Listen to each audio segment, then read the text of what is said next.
Gonna waste time, man. So we're in the final round where 8 teams remain. Canada, Costa Rica, El Salvador, Honduras, USA, Panama, Mexico, and Jamaica.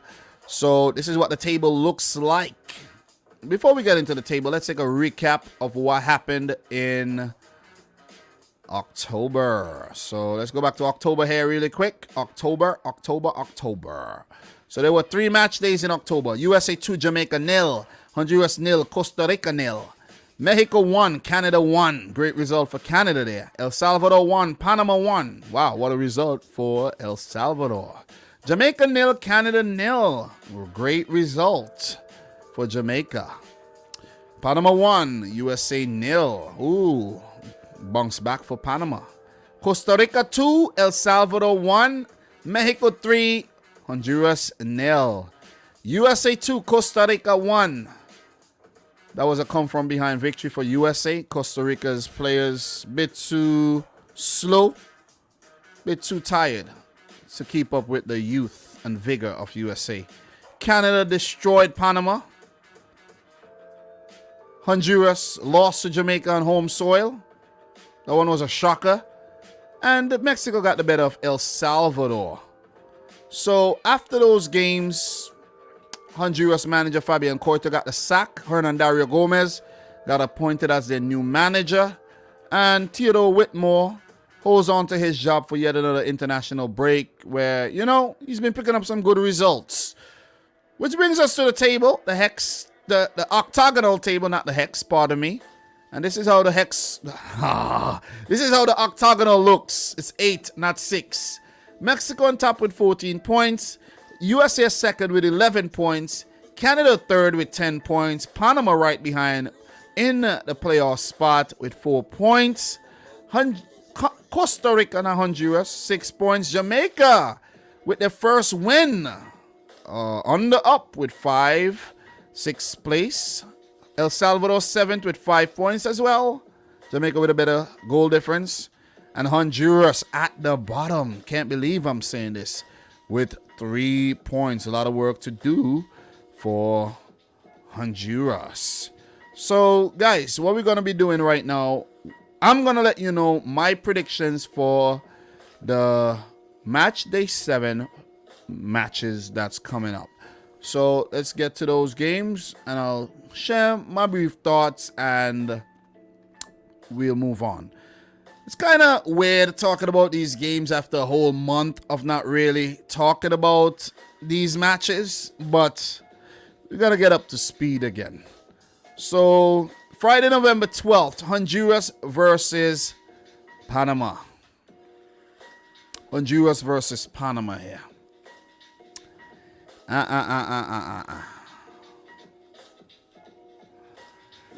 For this game, guys, I'm going to keep it short. Won't, bore you in terms of prediction. I think it's going to be a 1-1 draw here.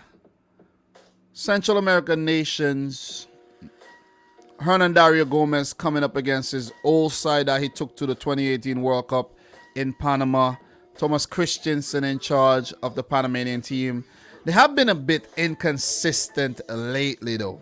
They have been really inconsistent. Beat the USA, and then they lost to El Salvador, and you know what I'm saying? And then they got battered by Canada. So they started well, and it's just been very inconsistent stuff by the Panamanian national team, where in September I had so many praises for Panama, where I was saying they, in terms of the power rankings, they're number 1. You see what I'm saying? They're number 1 in terms of the power rankings, but seems like a bit of inconsistency is beginning to creep back into their game, where just after the World Cup back in 2018, 2019, I saw a little bit of regression from the Panamanian team, and we see that creeping into their game again. But that was an impressive showing against the USA, where I think the USA was very bad on the day, and not that Panama were really, really great. It's just that Greg Berhalter kind of got his 11 wrong. I don't know if he was actually prepping for the Costa Rica game at home, but he messed up with the 11 there, and Panama got the better of the USA there. But I think Honduras needs a result here. Hernan Dario Gomez, his first match in charge, he's gonna pass his philosophy on to the guys, and I think they're gonna get a point. I really think they're gonna get a point from this game, if you ask me. If they don't, well, Honduras would be in further trouble. If Panama do pick up 3 points, it would put them in a very, very, very good position on 11 points. Where, look, the USA are playing Mexico. If points dropped by the USA in that game, you could see Panama, rubbing shoulders in the direct qualification spots again. So, look, won't want to be super, super long. Usually when I do these, I do go into head-to-head and things like that, and the last time the teams played. But for the week 7, the match day 7 fixtures, I won't be doing that. Just want to put it out there. Not gonna do it. Ain't got the time, guys. You know what I mean? Really, really strapped for time. El Salvador versus Jamaica. We know in the past, Jamaica never really traveled well to Central America, but it seems like things are changing. They didn't look too bad when they went to Mexico, and they went to Costa Rica. They got a draw, a game that I think they should have won. And they went to Honduras, and against all odds, Jamaica got a win. So they had a really, really good October where they picked up 4 points to add to the 1 point they picked up in September against Costa Rica. So the key for Jamaica, where they have Leon Bailey back in the team, you see what I'm saying? They would need to continue this good form. Don't switch things up too much in terms of involving too many of the British-born players, in my opinion. That's just my opinion. It's not a thing where I want some type of separation in the team. But from what I saw, from my analysis of the Jamaican team, they've been playing a lot better with that core players that's been coming through the ranks over the last couple years. Andre Blake, you know what I'm saying? Even a Javon Watson, who's been brought back into the team. I like what Anthony Grant has done. He's based in England, but still, he's looked good. I don't want them to do what they did against Panama, where they rotated, and it was too English-based players heavy, in my opinion. I think, El Salvador under a lot of pressure here after their results during the October international break, and they need to respond. They really, really need a response here. I see that, look, they played a friendly against Bolivia, and then I wasn't aware of that a few days ago.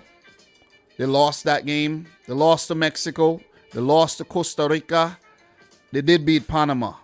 So a poor October break. And I have a good feeling. I really have a good feeling about this Jamaican team after what I saw from them against Costa Rica, against Mexico, even though they lost, against Canada, and especially against Honduras. I think Jamaica wins this game. I think Jamaica wins this game 2-1. They will concede a goal, but I think Jamaica wins the game. They have been getting opportunity, a lot of opportunities in front of goal in most of the games they play. They just need Andre Blake on point, as he usually is, and the rest would be history. So I'm going to go for the Reggae Boys here. Mikel Antonio back in the team, Leon Bailey back in the team, Shaman Nicholson, Corey Burke back, Junior Flemings, Bobby. They look good on paper, They look good on paper. It's just up to them to execute. Javon Watson with 85 caps there. I think they got to play him. He has been, I think, one of the best things Tapa Whitmore has done. I know there was a lot of criticism when he was called back in. He's now 38 years old, but I think he has made a huge difference to the Jamaican midfield, and he even, plays in the defense when needed. Mariappa deserves a lot of credit as well. He has been a mainstay in the team. Kemal Lawrence, as we know, and the last game there, O'Neal Fisher had a quality match. So, look, man, I'm going for Jamaica to win the game 2-1. Sorry, El Salvador, but you would need to put on a clinic, in my opinion, if you're going to get something from this game. Because, look, the Jamaicans are in a desperate position right now, back against the wall stuff. And a win here would put Jamaica in a really nice spot. Because, look at the table right now, right? Before I get into the other game here, look at the table. Look at the table. Jamaica wins this, they go up to 8 points. 8 points. For Panama, I'm predicting them to get a point against Honduras. Honduras will go up to 4. Panama would go up to 9 points. But Jamaica would be right there and about. 8 points, that's healthy. That is healthy. Because if the USA fails to beat Mexico, they're only 3 points behind the USA. You see what I mean? If Canada get a point or fail to get anything against, in their game that they have coming up against Costa Rica, Jamaica right there. So, excuse me. So it proves that all you need is results. Results will keep you alive here. These losses are not going to cut it. And Jamaica has already suffered 3 losses. So 2-1 for Jamaica against El Salvador, 1-1 Panama against Honduras. So let's continue with these predictions here. Let's go. Costa Rica. No, that's the wrong one. Canada versus Costa Rica. Canada versus Costa Rica. Home game for Canada. Look, not the best time to be in Canada. It's not super cold right now, but it's not hot. It ain't hot right now, you know what I mean? So, Costa Rica has not been playing well. I have not been impressed with Costa Rica thus far. They're 5th. The team looks very slow, lacking imagination. They're not fit. And I don't know, man. I don't know about this Costa Rican team right now under Luis Fernando Suarez right now. I don't know. He's under a lot of pressure. He is under a lot of pressure. They did not have a good October at all. They lost to the USA. The draw against Costa Rica. They did beat El Salvador. And okay, October, but to their standards, gotta be better. September wasn't good either, where they only picked up 2 points. So they need to mirror what they did in October, where it wasn't the best, but still better than what they did in September, or they need to, pick up 2 wins. And it's going to be very, very, very difficult for them to do, where they play Canada on the road and they host Honduras, where it's going to be a very, very tough game against Honduras, fellow Central American nation there. Look, I've been impressed with what I've seen from John Herdman's Canadian team. They've been one of the most impressive teams. They've taken a very pragmatic approach, which is a very, very wise thing to do when they see that the situation, needs to a more reserved approach. Like when they went to Jamaica, they played according to conditions. They got a 0-0 draw. That's a big result for them. But when they were at home, they really stomped their authority on Panama, winning 4-1. They went to Mexico and they got a point. You see what I'm saying? So Canada, they deserve a lot of praises. And I do believe that Canada will make it directly to the World Cup. Alphonso Davies said that his Bayern Munich teammates always tease him about the fact that he plays for Canada. And he wants to actually prove them wrong and come up against some of them during the 2022 World Cup. And I think that they will be there. I think Canada are taking a direct spot at the 2022 World Cup. And with that being said, I'm going for them to beat Costa Rica 3-1. This Canadian team is fast, they're clinical, they mean business, and they have good heads on their shoulders as well. You have Jonathan David and Alfonso Davies, Kyle Larin, Boyan back in the team, Atiba Hutchinson in the midfield, along with Steven Estacio. Oh man. Richie Larea and Sam Adukudbe running up and down the flanks. These guys, listen, these guys are nice, man. And the defense is very, very solid. You could bring in Alistair Johnson as well. Listen, the team looks good. The team looks good. The fact that I know the Canadian players and all means that the team looks good. 3-1 to Canada. 3-1, my final prediction. Which brings us to the big game. The big dirty game coming up tomorrow between the USA and Mexico. The USA have already gotten the better of Mexico twice this year in finals, the Nations League final and the CONCACAF Gold Cup final. Could they get the better of Mexico again on US soil? Could they do it? Could they do it? Could they do it? To be honest, man, I don't know what Greg Berhalter is going to do. I don't know. Honestly, I'm just keeping it real. I don't know what they're going to do. I don't know what they're going to do.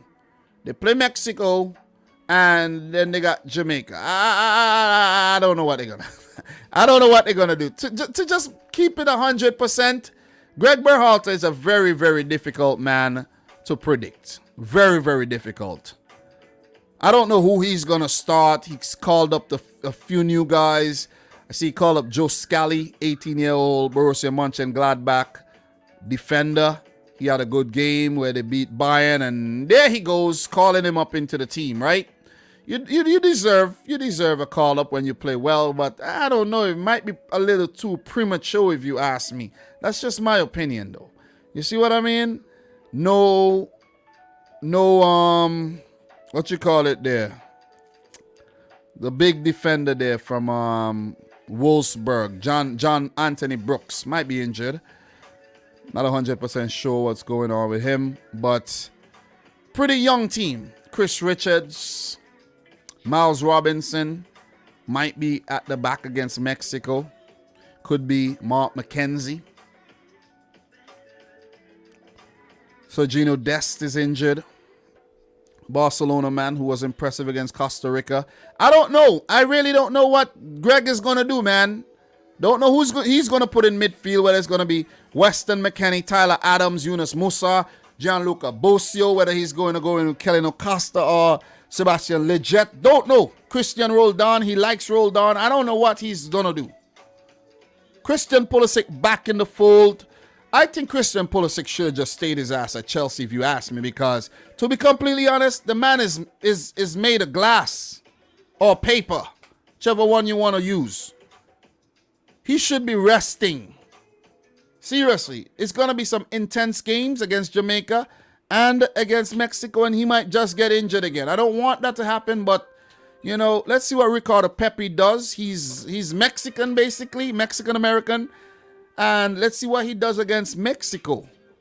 Jesus Ferreira was called up as well. Brendan Aronson have looked good. So, Tim Weah as well. Nozades, you know what I'm saying? So, it's very unpredictable what Greg Berhalter is going to do. It's hard to write the USA off, though, seeing what they've been doing against Mexico. But this game will end in 90 minutes. There won't be any extra time, you know what I mean? No penalties or anything. And for Mexico, Tata Martino, he got to respond. He got to get a response from his players, here. Where the Mexican team are a lot stronger than it was during the Nations League. Nations League team was decent, but the Gold Cup team, it was second string teams in the Gold Cup. But with the likes, you know, of Raul Jimenez back in the fold, a lot of experience. Jesus Corona, Hervin Lozano, Funes Mori, maybe you don't want to mention him too much, but his presence is there. A lot of experience. Guardado Alvarez, Hector Herrera in the midfield. Good backup. In Roberto Alvarado, he's been in good form. Urbelin Pineda as well. These guys have been in good form. The defense, though, the defense. Mexican defense has to stay switched on. And that is something that they haven't really, they've been a bit so-so, if you ask me. They've been a bit so-so and they need to step their game up. Guillermo Ochoa is having way too much to do in these matches, in my opinion. But I do think this might be a prediction you guys are not expecting. But I have a feeling Mexico are going to win this game. I'm going to go for Mexico to win the match 2-1. I might be wrong, but that's just my gut feeling. And I think they're going to beat the USA. I just don't trust Greg Berhalter. I just don't trust his selection policies, and I think they're going to struggle against this resurgent Mexican team who's been getting better and better with the games.